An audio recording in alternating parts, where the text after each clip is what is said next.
Welcome, as we've just done. We're going to introduce RACE for 2030, the B5's research stream. We're going to talk about the research project and its objectives. We're going to ask Django, as a representative, one of the key funders from Sydney Water, to provide their perspective on this project. We're going to go through some of the key highlights of the research results, and then we're going to allow a discussion. And then we're going to just close with some next steps, etc. So Tracy, we'd like to invite you to spend 5 minutes or so just giving us a brief outline of the RACE project for those people who don't know about RACE and your fantastic work. Great. Thanks very much for the intro. Next slide, please. So RACE is a cooperative research centre. The RACE acronym stands for Reliable, Affordable, Clean Energy. And our primary focus is on energy cost savings, greenhouse savings, and is really about that customer focus. So it's about the end user rather than being about large-scale renewable generation. Next slide.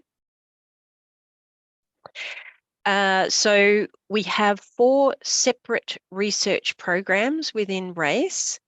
The program that this project was done under is RACE for Business, but we also have RACE for Homes, RACE for Networks, and RACE for Everyone.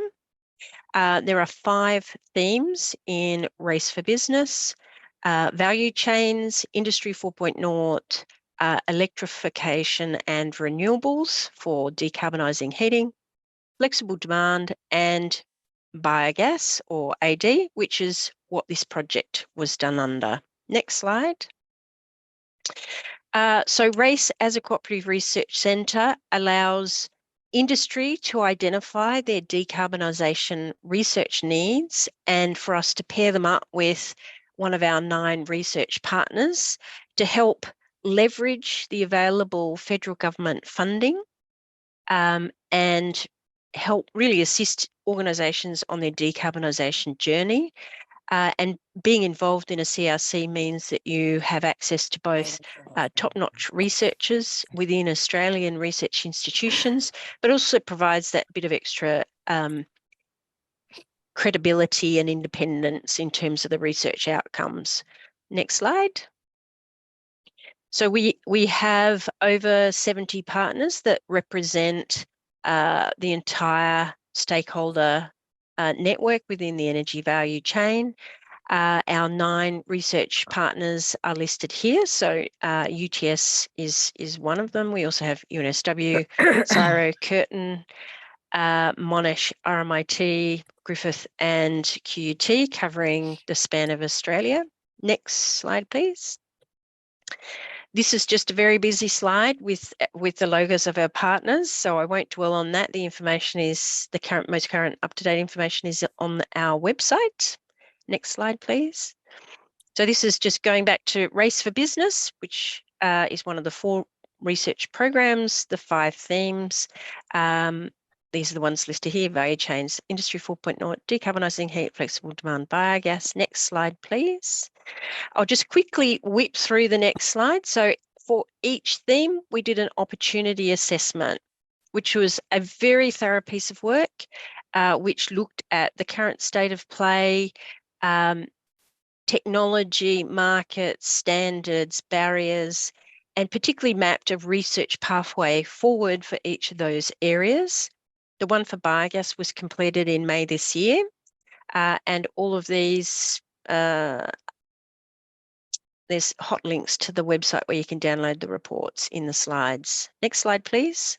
I won't go into these in detail, but we do have a number of projects like this one that are being completed in different, in those different research themes. Next slide, please.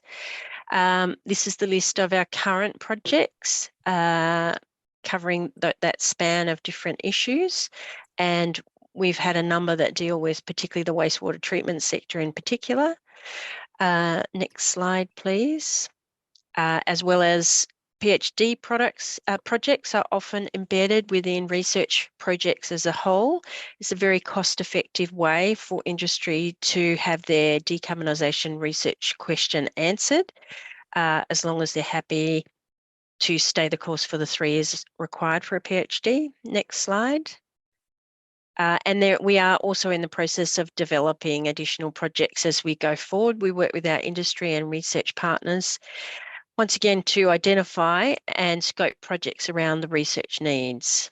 And moving forward, now that we've completed the opportunity assessment for biogas, we will be doing a wider consultation on the research roadmap that was developed as part of that project to try and work out what new projects we need to develop in addition to those currently listed. Next slide.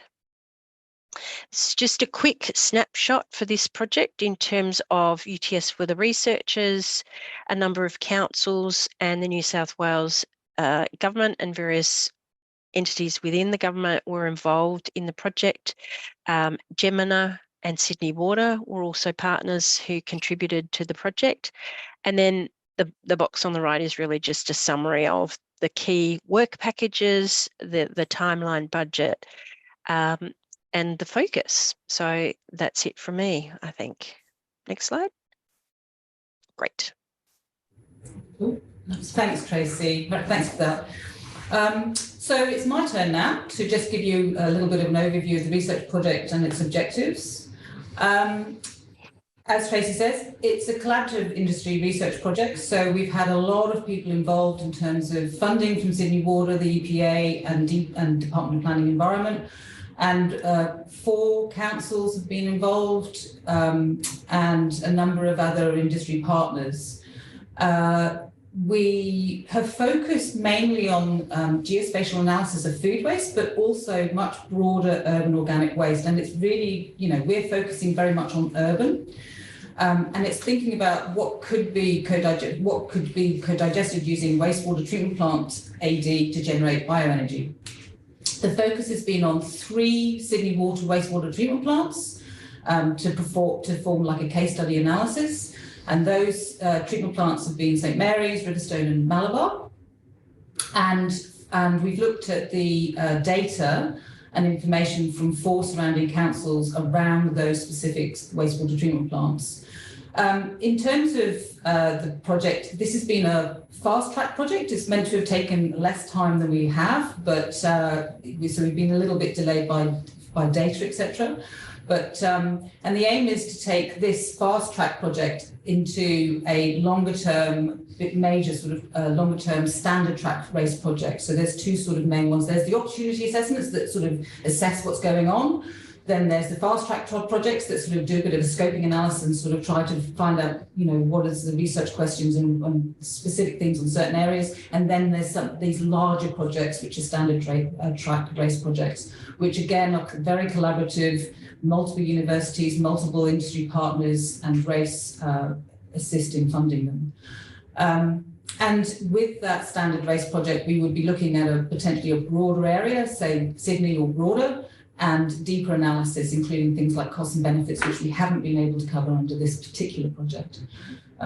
So in terms of the objectives, the aim was to investigate use of organic resources and for higher order circular economy benefits, and really looking at cross-sectoral policy objectives. So reducing landfill, lowering the greenhouse gas emissions, generating bioenergy, and recovering nutrients. Now, because this is race, it's very focused on energy and reduction of greenhouse gases, but because of the collaboration with people like the EPA and Department of Planning and Environment, we've been able to look at broader things, and that's very much what race is about. There's maybe that core area of energy and greenhouse gases, but those other benefits are also being encapsulated in this project, which is really fantastic, and it allows that cross-sectoral collaboration, which is so needed in research and industry at the moment. The objectives have been to use existing AD infrastructure, so Sydney Water wastewater treatment plants and the specific capacity that's there now and going forward. for co-digestion to optimise the assets and hopefully defer capital infrastructure costs. Bringing together the very siloed wastewater and energy sectors to harness those kinds of opportunities and specifically fill knowledge gaps. So quantifying urban organic waste streams, what kind of energy potential can we get, the emissions reductions that we can use, what's the geospatial proximity of the kind of food waste and organics that we can find close to those Sydney Water AD assets. The objective has also been to develop an analytical and mapping framework that can be used more broadly. So using this first stage fast track project to develop that kind of analytical framework. And we've looked specifically at Sydney, but that then can be used for other areas like New South Wales and other jurisdictions potentially, because race is a national project.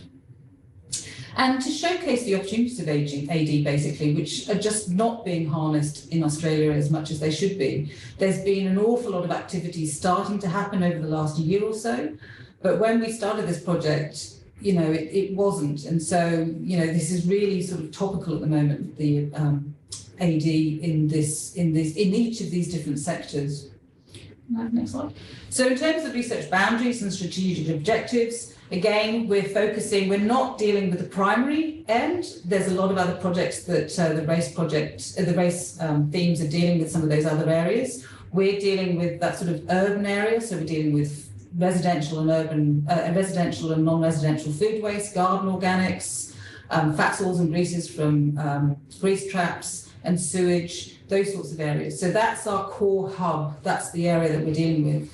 And again, we're really looking at that those cross-sectoral opportunities. So we're looking at how we might be able to look at net zero emissions by 2050 for the waste sector, the wastewater sector and the energy sector, bringing those kinds of objectives that lie across all of those sectors and providing kinds of solutions that might answer each of those objectives from each of those sectors. One thing to point out, though, is that we are not saying that this AD is the only solution and that putting all food waste and urban organics waste to Sydney Water is the answer. It is one of the spectrum of solutions out there which has not had enough of a light on it to this point. And there are huge benefits, potentially, of having it as part of the smorgasbord of solutions out there. What did we do? So just quickly, we gathered a whole heap of data from multiple organisations. So Sydney Water, ABS, New South Wales, EPA, and the councils. We collected a lot of data. We analysed that data and used new methods to do that. And then we mapped the actual organics of the different streams. And then we looked at the different types of streams and the kinds of options that you have for those kinds of organics, and looked at the barriers and opportunities for various stakeholders, and then looked at the energy potential and also looked at how we could share knowledge on these things as well, which is the output is this project report that we've already released.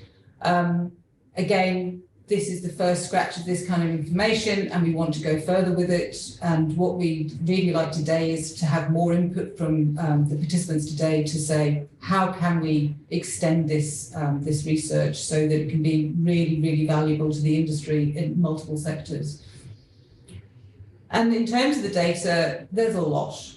And that's again the beauty of this project, where we've been able to collect data from multiple sources, from people who don't normally talk to each other, sectors that don't normally talk to each other, and able to produce these kinds of valuable outputs that we can then analyse and be able to get some kind of outcome that is useful to the industry and to achieve specific objectives.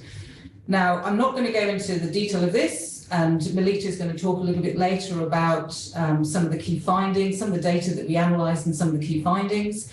But in the meantime, I'd like to hand over to Django, who's one of the key funders of the project, and get your perspective on the importance of this kind of research for Sydney Water. Yeah, great. Thanks, Andrea, and good morning, everyone. And thanks, Melita, for the invite. I'm going to keep my piece quite short and just provide a little bit more context as to why Sydney Water was involved in the project, where we fit into the picture, which I feel like some of the context has already been covered. I don't know, I think there's a bit of a broad audience today, and I suspect that many people, when they think of organic waste, don't necessarily think of water utilities. Our vision is to create a better life for our customers through world-class water services. So it doesn't necessarily associate organic waste management. But in reality, we are very much in the organic waste business. Our wastewater treatment processes have a lot of crossover with what's done with other organic waste streams. And in fact, in the anaerobic digestion space, we're very much the market leader in New South Wales. We have about 14 facilities, soon to be 15, in the Greater Sydney region. And at the moment, they produce about 15% of our electricity demand. We're pretty big power users. So that's a pretty big contribution just in terms of renewable power generation. But they also produce quite a valuable source of organics that goes back onto land in agriculture primarily, which is cycling carbon and nutrients back into our productive land. So it's a very valuable part of our business, and that gives some insight into why we're interested in the role that food waste can play within that infrastructure. We think we can play a really significant role in helping manage what is already a big problem for the city and for the country, but I think it's growing in terms of size, partly due to some very good and due policy around getting these organics out of landfill. We think that diverting some of these waste streams into our infrastructure or into anaerobic digestion infrastructure can make a substantial contribution to, I guess, managing that issue, and also contributing to our net zero targets, as well as those quite valuable outcomes around soil carbon and nutrient cycling, and probably more in the emerging space, in the contributing to bioenergy production. What this work has done, I think, is shine a light on the opportunity to expedite the opportunity of landfill diversion by leveraging existing infrastructure, and that's a really key point from our perspective. It's certainly delivering projects in a brownfield setting is by no means an easy challenge. So while it looks like low-hanging fruit, it's not necessarily simple, but it's certainly something that we think is important, and we're up for trying to make that happen. So we're really pleased to see this work being, I guess, socialised today, and we think it'll really help us focus, particularly with the spatial mapping, on where there's best bang for buck in some of that existing infrastructure, and matching that up to where the production is. So that's all I wanted to share today, Melita. Hopefully that's enough framing. Great, thanks, Django. So now Melita's going to go through some of the key research project findings and results. Again, a lot of it it's all in the report, and that's available online. But so just going to go through some of the key highlights for us today. Thank you, Andrea. So Ben is a bit unwell, and he has joined us today online. However, I'll cover the bit that he was going to talk to as well, to just save some his voice a bit.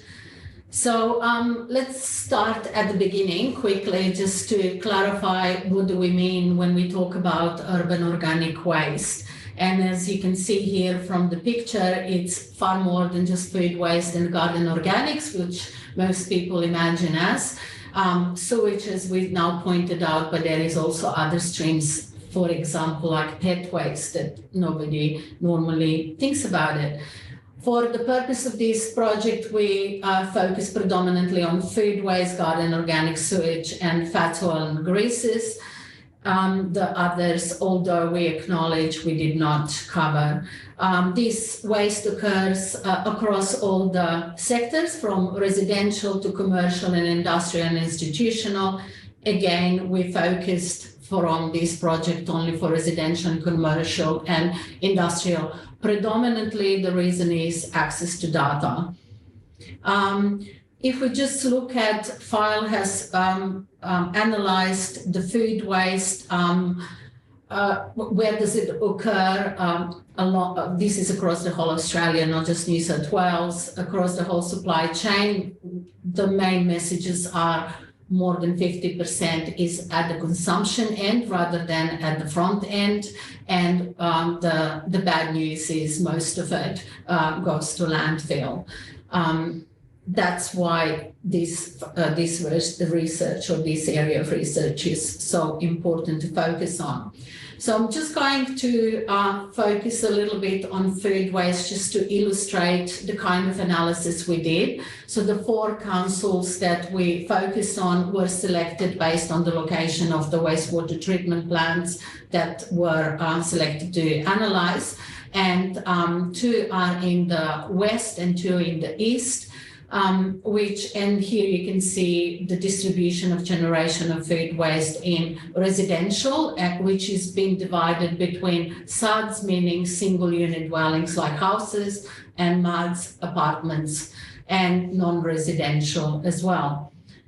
What this shows is a correlation in residential is between houses and apartments. When we have more houses, more food waste is generated there. And when we have more apartments, more food waste is generated there as well. We also analyze the businesses that are present in these areas and that contribute to a non-residential component. And you can see some of them are common across all these councils, local government areas. Namely, construction is one of the main one across all of them. And the ones where you would expect a lot of food waste being generated features on one side, but not the other, is accommodation and food services. The details are in the report, so if you want to engage more, so I won't dwell on that too much, but a couple of messages again to point out. So on this graph, we plotted on the left-hand side the generation of food waste, which is presented as a green bar, and the wiggle or the curve is the number of businesses. And what we can see is that the largest number of businesses are not the main contributors to the food waste generated. Considering that that's construction, it's not actually a surprise. Where it does occur, it's mostly in the accommodation and food services. This distribution is based on ANZIC codes, and this is the approach we've taken in our research to provide some of the insight. So a couple of points. So for example, FILE has estimated that more than 50% of food waste that is generated in hospitality and institutions across Australia is disposed to landfill. So if we look here specifically, we can see that accommodation and food services produce 40% of food waste, even though it's only 7% of all businesses sit in this group for this area.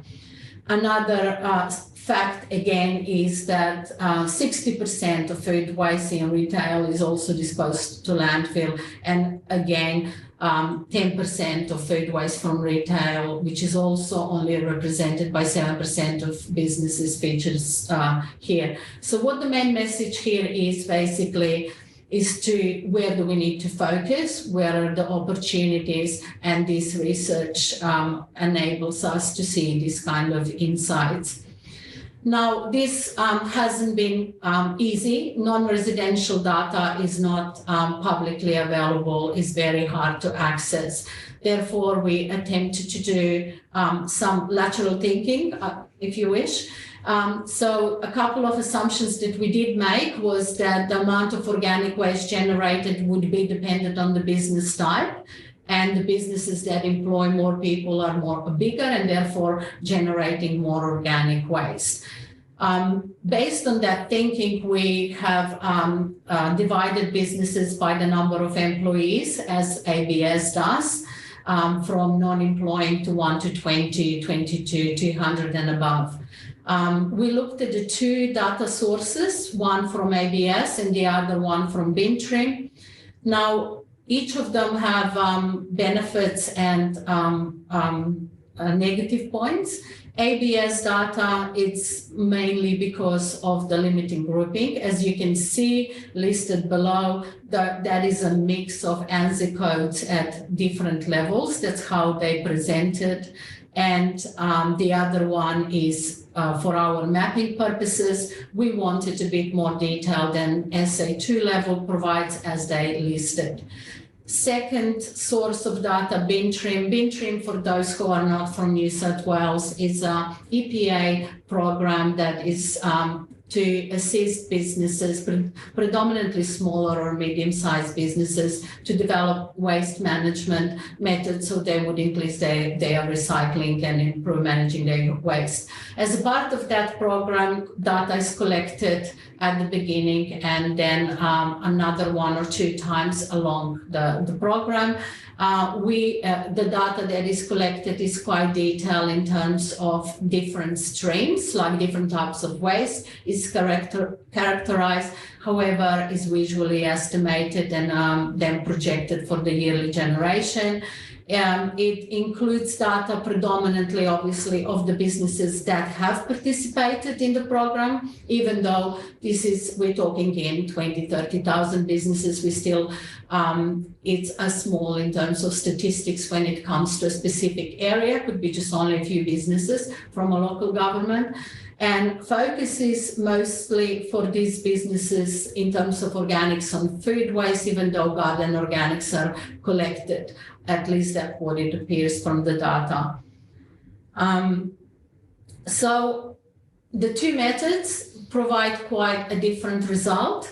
So just for this specific case, if we use the indicators based on ABS, we get 36 kilotons, and if you use Bintrim, 80. So which one is closer to reality? Just what we did, we looked at a little bit of back of the envelope calculation, looking at the National Waste Report, how much of food waste is generated. And if we say 3% of these businesses sit in this area, we would anticipate about 40 kilotons per year of food waste, which kind of aligns with the ABS indicators. And that's why we then ended up using for the rest of the analysis. Although Bintrim data is incredibly important to see the insights, perhaps the values not so much, but the trends and behavior are definitely very important.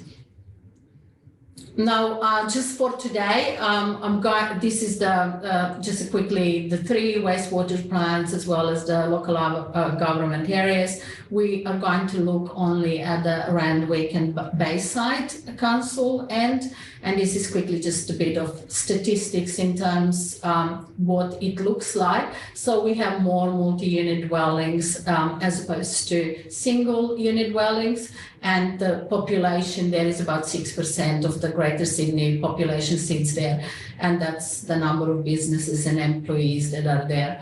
This is just to illustrate how the type of maps we produce that's based on theoretically available urban organic waste. So we've got food waste, garden organics, and sewage for residential, same from non-residential, as well as trade waste and fats, oil and greases.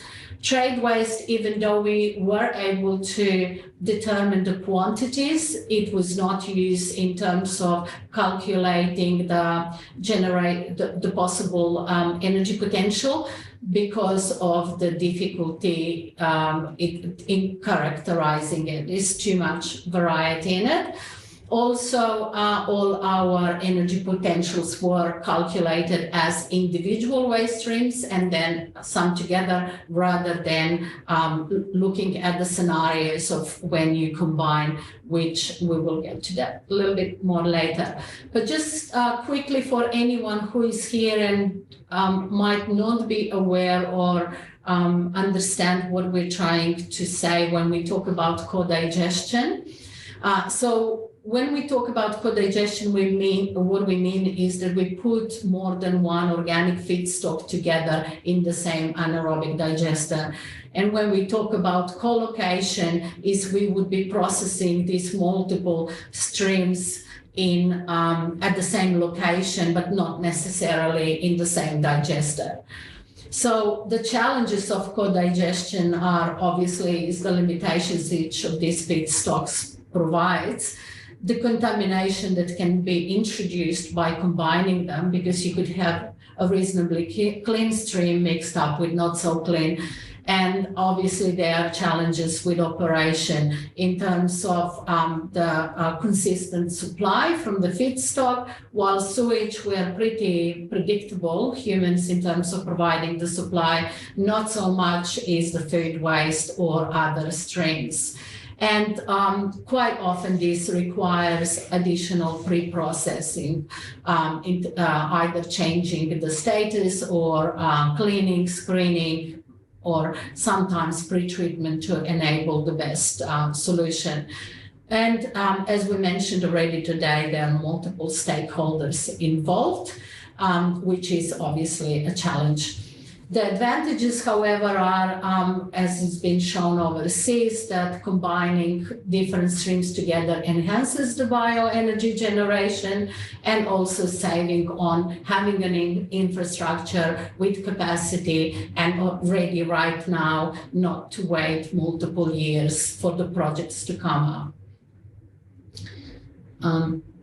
So the bioenergy potential, this is how the maps look like. And this particular map shows the combined, all of it, so residential, non-residential, and all the streams. And what we can estimate here is about 40 gigawatt hours of potential. Just to get sense, what does that mean? So New South Wales bioenergy generation in 2020 to 21 was 3,346 gigawatt hours. And if you look at the distribution, what has contributed mostly to this, we can see the food waste is one of the main contributors here. The next step that we did, we tried to identify hotspots. So hotspots are most intense areas of energy potential, and we used a statistical approach to establish those. And why is this useful? Could be useful to identify where would be the most efficient catchment area for these feedstocks. These particular hotspots on this map represent 50% of the total bioenergy potential for the whole area, and food waste makes 60% for this. There are obviously other benefits in addition to bioenergy as well. So biogas is normally a mix of methane and CO2. They are the main components, plus other impurities which we aim to clean. But CO2 could also be used, let's say, in greenhouse gases, or could be supplied to the beverage manufacturing. The digest state, so the solid component that is left after the process, which is like a wet solid component, can be applied as it is as a fertilizer, or can be further processed.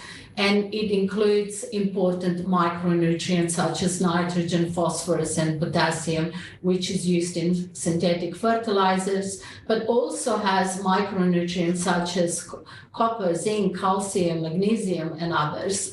And for this particular area that we study, we identified that could be as many as 9,600 tons of these biosolids that could be beneficially used. So there is also obviously a benefit by removing these waste streams that would have otherwise have gone to landfill in terms of carbon mitigation.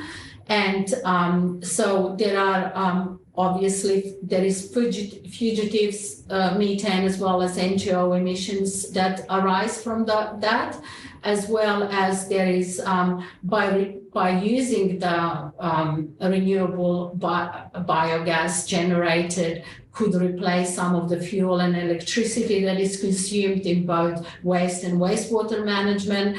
And as we said, the anaerobic decomposition of organics in landfills could be abated. There are clearly cross-sectoral benefits for all the three sectors here involved. So the co-digestion boosts the energy generation for the wastewater sector. It contributes to renewable energy for the energy sector and the diversion from landfill and processing opportunity for organic waste for the waste sector. Now, this is just to illustrate the complexity of the stakeholders involved in the three sectors along the whole supply chain, which go from the federal, state, and local government, as well as the private industry and various bodies through community NGOs. So there is a lot of people that need to come together to talk, to understand, or to pretty much come on the same page in terms of objectives and understand each other's needs to harness the best opportunities that they are. Now, can wastewater treatment plants be future circular economy hubs? So based on what we've seen in our research, the three alone wastewater treatment plants could contribute as much as 20% of the identified Sydney gap for anaerobic digestion infrastructure gap that's been identified by New South Wales DPE. The total study area could potentially produce 4% of the New South Wales wide bioenergy generation based on what is generated at the moment. If the biogas was to replace the natural gas currently used in household, it could feed to about 30,000 of houses per year. And just to compare what happens with the solar generation, the bioenergy that we estimated it could be generated is 4 times more than what currently the solar panels are generating in these areas.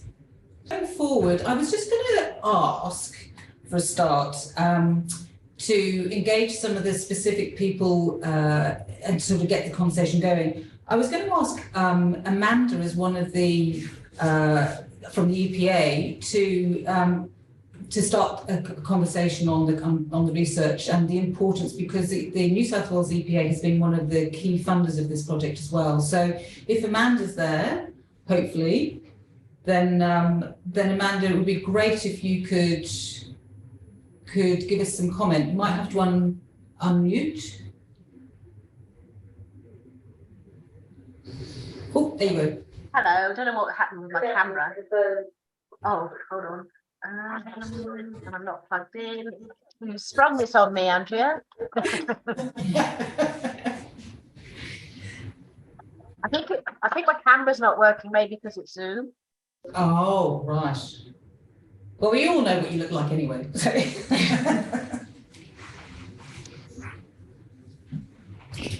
So from your perspective, Amanda, it would be great, like Django did from the Sydney Water's perspective, it would be great for you to represent the New South Wales EPA and how this project is helping you potentially.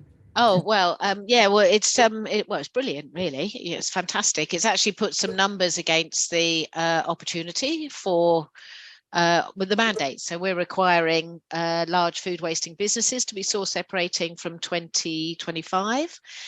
And this is an indication of the potential, I think, really, and we're going to need obviously processing capacity for all of that extra supply. AD has a massive potential to play a really big role in that. Like this research shows what that potential is. I think it signals to investors that there's opportunity. I haven't contributed to the Miro board. I think the challenges are going to be things like clean stream, like getting it there. I'd like to look at the data a bit more in terms of that C&I waste and the volumes for food only, and with obviously the household stuff. Food only is better in AD than FOGO, but it just really kind of takes us a next step forward in understanding what the opportunities are for that potential, and it also the opportunity for co-digestion to be part of the solution to processing that waste. Yeah, great. Thanks, Amanda. So the other person I wanted to ask was our lovely Phil Woods, who left us, who's been in City Water forever and left us to go to the wonderful and slightly chilly Tasmania. I just wanted to introduce you as one of the key people who brought this project to fruition. And I just wanted to let you sort of voice some of your, the benefits and the importance of the project for you. Yeah, thanks. Hang on, can you hear me now? Yeah, sorry, I didn't have my microphone down. So glad I could join this from a very cold Tasmania today. This for anyone who knows me, has been a passion area of mine for a long time, and I'm excited that there's some similar work that's been done down here in Tasmania, actually, that I'm looking at the moment. But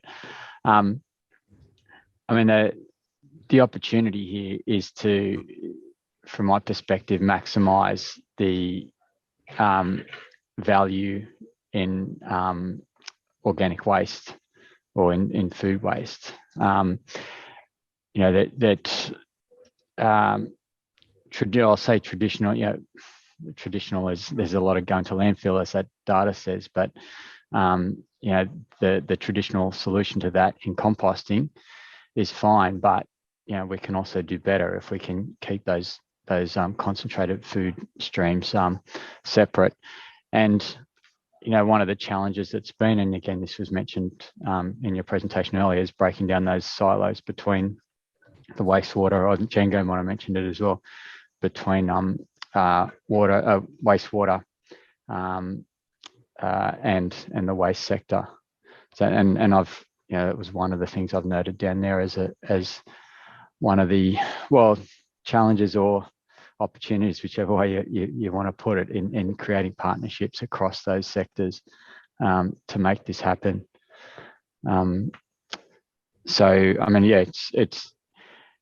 It's great to see a level of data down to this level, because one of the benefits or the opportunities with the wastewater sector is that there are anaerobic digestion facilities spread around the city. So utilising that geographic location, short transport journeys, reducing truck movements in the city, and making the most of that, rather than just jumping into building new anaerobic digestion facilities. Yeah. That's top of the mind on the spot. Thanks, Phil. So it's lovely for you to join us today, actually. So so I guess the really key thing is, in the report you identified some of the potential and some of the key, which is really the opportunities. But what we really need to do is get crystal clear on particularly what the barriers are, as well as getting clearer on what the actual opportunities are, given that this really was a desktop study to look at the potential.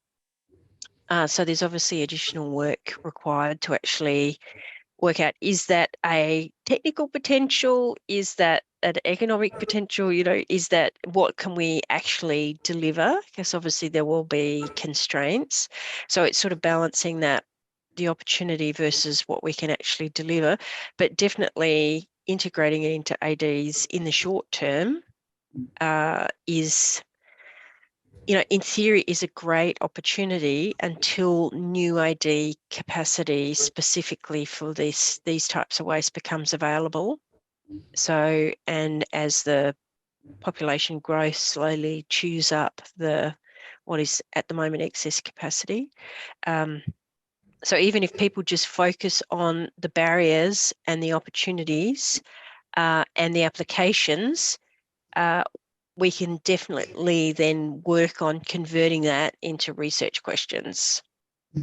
Yeah. So if people want to principally get all the great ideas down on barriers, opportunities, and potential applications, and then we can, if you know now what your burning research question that you want to have answered is, that's great. But we can also work on that with the researchers. Yeah. There's a good point here about the regulatory and legal barriers. So this is a whole new game in some ways. That's the thing. So, and again, that's, the EPA needs to play a role in that in terms of breaking some of those barriers. Contamination issues is coming up strongly there in terms of, and we've seen that in the newspaper recently in terms of things that FOGO and collection of food and organic and garden organics together, contamination issues.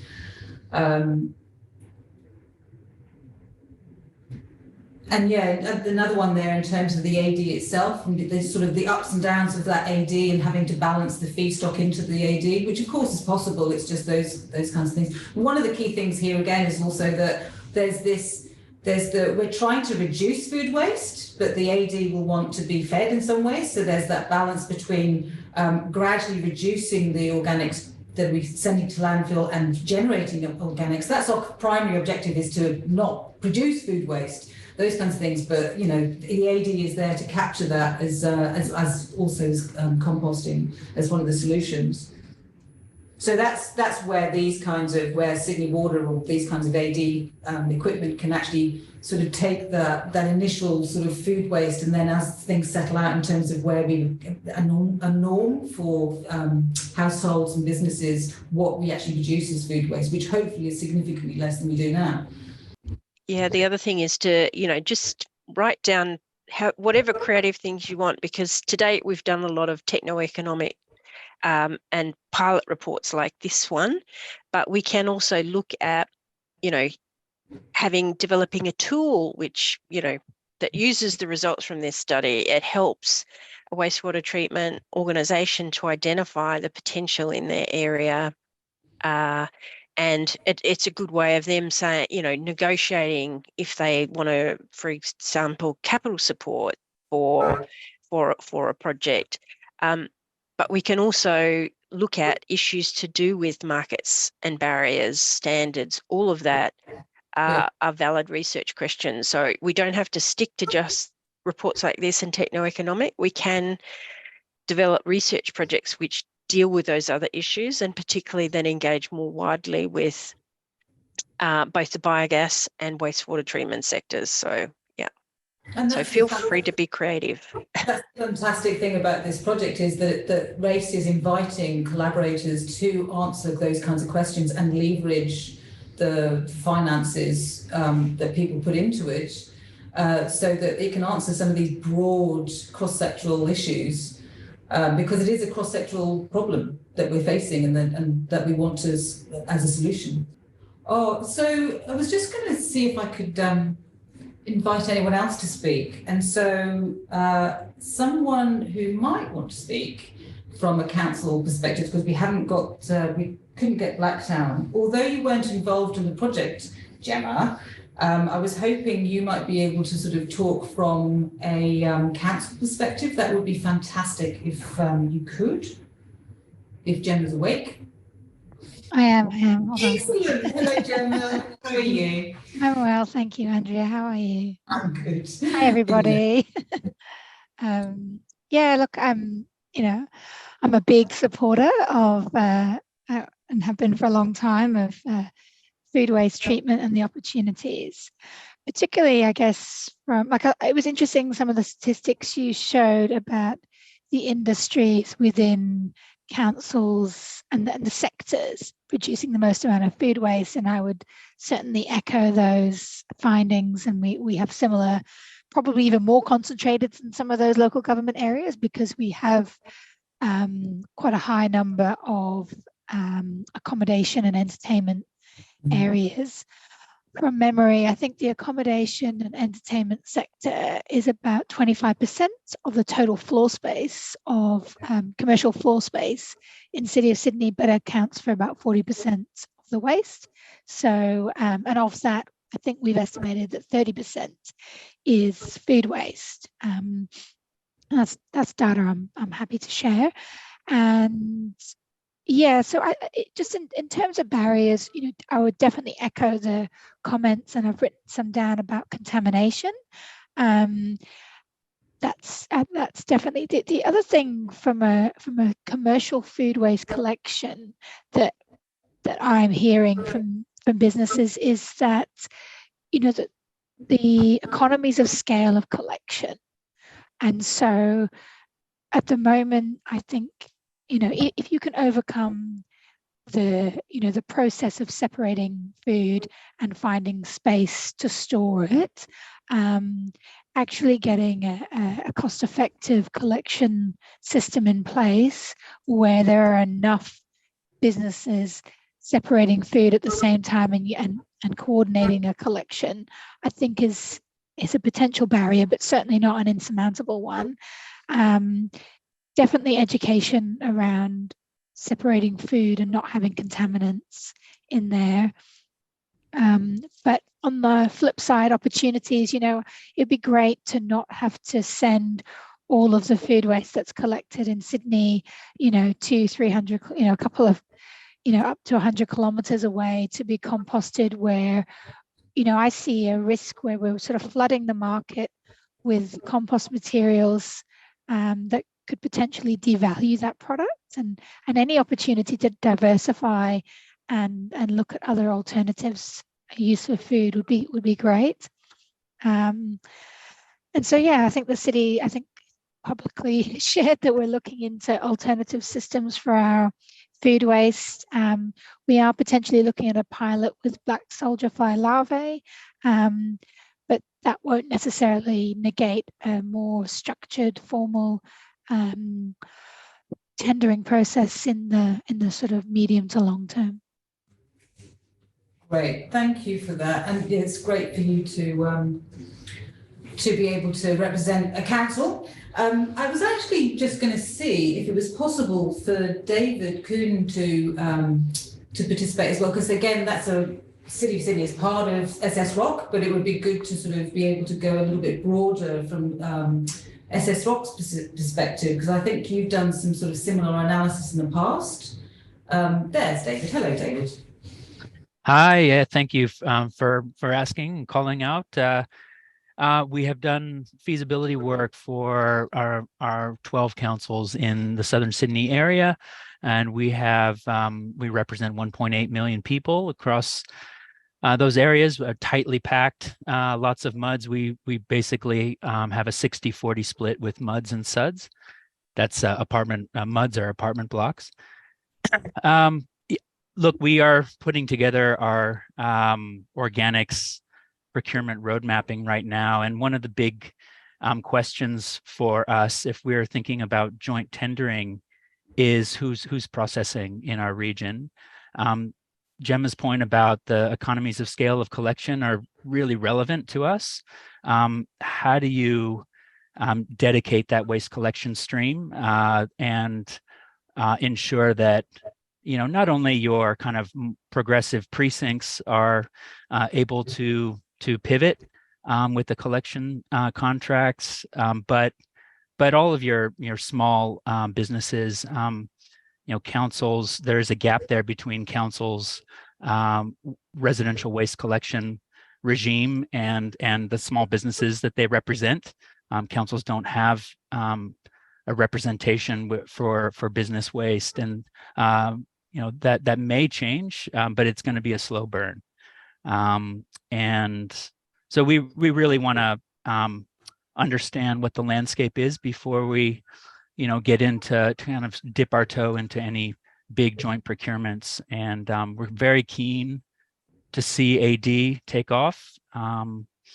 We're very interested in what's going on with Sydney Water and with other groups. Black soldier fly larvae are very exciting technology, and we will have to see where it goes. But and meanwhile, all of this is going to ask the question of councils: what type of bin configurations are they going to be comfortable with? And so it is, we deal with a chicken and egg situation in our neck of the woods. Yeah, and a lot of people to be dealing with as well. Yeah, thank you, David. That's fantastic. Are there any, like, we've looked at those two panels, are there any other? Let's have a look at what they're saying about the questions we haven't answered. I guess one interesting one is about the gate fee, and it does kind of link with what David is saying, when with economy of scale, the way the fee structure is currently actually favoring disposal to landfill because of the size that it goes with. So if you look in how much of food waste each household generates and how much would it separate, we're looking about 2 kilos on average, maybe per week, per household. Therefore, it's hard to make that work. 2 bags of sugar. Just based on that. So I think the new business models, how would you favor that switch so that the food waste would be worthwhile to be separated, and how that cost could be distributed along between the stakeholders involved as well.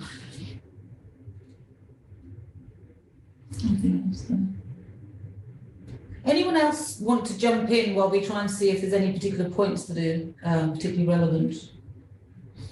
So there's a question about, can we put FOGO into ID? So if we were looking at the ID that is used at wastewater treatment plants when we have a liquid phase, it's really not as it is. It does not go. I guess you could extract the liquid and add it and then still deal with solid. What would you, there is also a process called dry anaerobic digestion, and in that sense that would be able to some extent to process.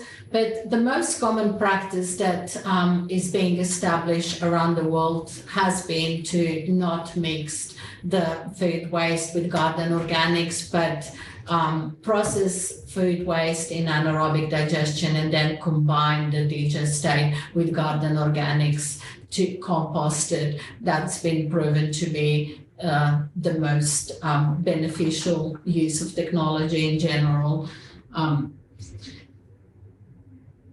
And of course, you can do all sorts of things in terms of technology and do things up front, but it's a question of whether you do that. And so, yeah, so there's, again, we're not saying that sewage treatment plants are the one and only solution. It's one solution, and for particular streams or particular areas that it might work really, really well. So it's a combination of options that are out there. It's not one size fits all.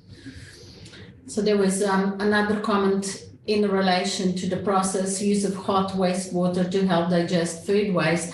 So preheating, like the candy process, for example, that is used for anaerobic digestion, is been successfully applied overseas, and that's been one of the ways to also enhance the biogas generation. So if you just put it like same as with humans, when we cook our food, it's easier to digest as opposed to just eat it raw. Similar seems to be the case for the bugs. They do tend to do better work when they have it pre-cooked. So, Django can perhaps speak to that. Sydney Water has successfully implemented some pre-treatment for at St. Mary's in terms of that step, and what are the benefits? You might be able to say the numbers, which... Yeah, so, well, there is a benefit. I mean, bearing in mind that you're putting some energy in to get some energy out. So from an energy balance standpoint, it's not, it's not a step change, it's a marginal improvement. But where technologies like that actually, most of their benefit comes from is in that they produce a better product at the end, but they free up capacity in our anaerobic digesters because they change, I guess, the physical characteristics of the digestate and the food waste. They make it more mixable, which means we can put more waste into the same volume of infrastructure. So that's where we get the most benefit from. But I do think that, the technology question is an important one, and I think we're seeing a lot more movement in that space in the biofuels sector than what we are in the wastewater sector. Different technologies are being applied, technologies that are aimed at the plant cellulose and breaking that down in a way that can be digested for biogas production. So I think we'll see a fair bit of change in that space over the coming decade. And it might overcome the issues of food and garden mixing. Yeah. But it'll take time.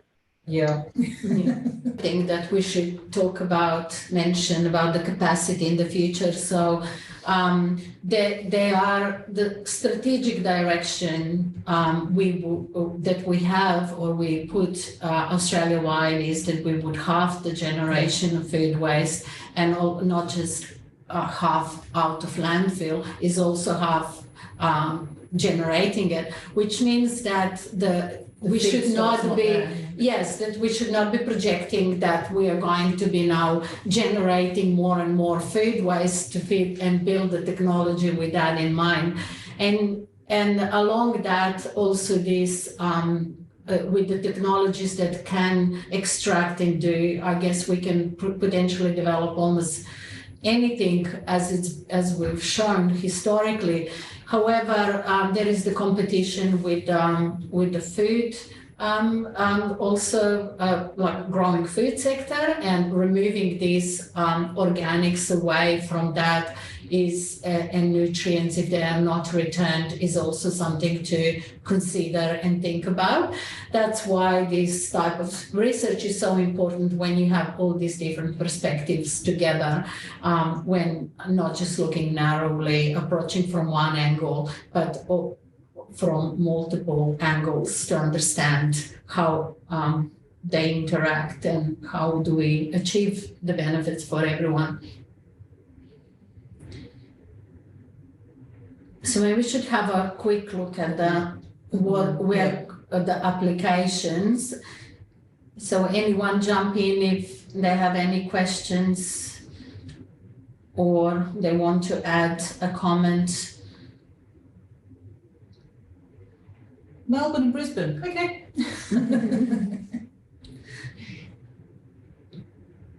School education programs. Yeah, it would be interesting. We've been looking into schools for a while, and there is actually, all those schools have little community gardens, and in little pockets they were quite successful, and they do play a big role in even diverting a lot of food waste that is generated by local cafes and things like that. Overall, the whole sector, however, does not have a very good program in terms of generally about waste, actually, even recycling, not just food waste. So that's definitely one of the areas that would be very interesting to go through.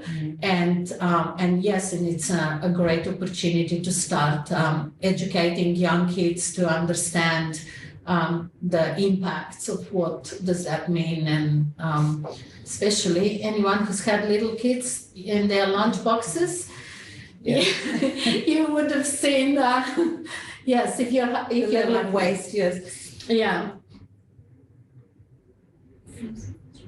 Oh, a dashboard would be fantastic. Yeah. Provide a single Australian-wide dashboard of waste and recycling. Yes, please. That would be awesome. And knowledge sharing. I think it's critical. I come from the water industry initially, and during the drought, there was an awful lot of research was done. A lot of research was duplicated during that time, and I see at the moment that there's research going on in waste, and it would be fantastic to see more of that sharing and more openness about some of the reports and things that are being produced, just so that we don't keep reinventing the wheel, because we're having to move really quickly, and to share that knowledge now I think it's imperative, so that we utilize the finances, funding for that kind of research, for industry collaboration as effectively as possible. And that's one of the other things I just wanted to mention here, which hopefully Tracy agrees with, is that if there's any organisations that are here now that are interested in the RACE programme, there's opportunities to still sort of become members, because it's actually a 10-year programme. And so having more collaborators who can bring funding and information and data to the party is, maybe Tracy, you want to talk about that? Sure. Yeah. So we're in the middle of a refresh of our research program. It's pretty much going to be the same moving forward, but we've opened up the way that organisations can be involved in projects. So now we have project-only partners. So projects don't want to commit to the remaining 7 years of the Race for 2030 CRC. It's now, the option is available just to be involved in one individual project. And it ranges from in-kind contribution, which is providing your technical skills and expertise, either directly as part of the project team or as part of the industry reference group, right up to contributing financially to the project. The key point to keep in mind for Race 2030 is that a RACE doesn't want to own the IP that's generated from our research projects. It's up to the research team to work out how they share the IP, and generally for projects to date, there is some socialisation at the end of it, and moving forward, we particularly want to look at using the information from these research projects to transform the industry. So tools, webinars like this, rather than just sort of static reports, which are useful background information, but not necessarily always great for creating action. So yeah, we're definitely willing and open to negotiate with a range of different organisations, depending on their capacity to contribute. And even if it's just, being involved as a watching brief, we really need all parties to be on board so we can start really addressing some of those barriers. Brilliant. Thanks, Tracy. So we might start wrapping up now. And so what's next? When we wrote the report, a whole load of things came up for us. And so this is a sort of a little bit of a mixed bag of those kinds of things. And what you've written on the discussed today, and also what you put on the mural board, is what is really important to get another perspective, broaden the research, the IRG group that we had, industry research group that we had as part of the project. And so what's next for us? We'd like to aim to expand the geographical scope and deepen the analysis through a standard RACE project. So that's a longer term commitment. We want to use additional data. So if anyone out there has got some fantastic urban organic waste data out there that they think would be valuable to this in Sydney or in other areas, that would be fantastic, because then we can start looking at how we can use that, and being able to use that kind of data to enable the comparison of the different methods that we're using as well. We've got various methods we've used, and we want to be able to expand those methods depending on the different sort of locations. We want to fill the gaps on the non-residential sector, especially the institutional, because that's really quite lacking. There's lots of information on the residential sector, but there's just very little on the non-residential sector, which is why we have to come up with some of these kinds of methods. We want to extend the urban organic waste streams options analysis. And so instead of thinking about single streams, we want to be able to look at those combinations and, you know, the percentage of fog of fats, oils and greases with food waste, etc., those kinds of things, and how much energy is generated from them. So that's a different type of analysis. That's an extension of the analysis. We want to consider alternative collection methods. That's really important. We want to really incorporate life cycle analysis into the whole sort of to get a much broader picture. The project that we did so far did not look at costs and benefits, and that's really key to be able to work out whether there is a business case for this in terms of co-digestion. We want to extend the assessment of barriers and opportunities. We've looked at barriers and opportunities in the report. Today, you've given us, again, valuable information on barriers and opportunities, and we want to extend that to understand how can we get past some of these barriers that we already have, and how can we capture the opportunities. We want to look at some of the best practice case studies out there, because things are moving so fast internationally. It would be awesome to be able to just demonstrate that it's out there and just leapfrog into those best practice opportunities, and to again extend the stakeholder analysis. Melita showed the numerous stakeholders that are involved in having to deal with urban organic waste and what we're trying to do, and extending the industry dialogue and knowledge transfer on urban organic waste and anaerobic digestion, so that we can capture the significant benefits that are out there. So I think that's it. 2 minutes. So thank you so much, everyone, for your participation and being here today. And we really appreciate it. And it would be wonderful if you want to talk to us about, you know, potentially extending the project or the analysis we've done, or saying you've got some awesome data, that would be brilliant to contact us. Please contact us all as you see fit. And talk to Tracy if you want to become a member in any shape or form of the race team. Thanks ever so much, everyone. Thank you. Thanks Great all. webinar. Great. Thanks. Good work. Thank you.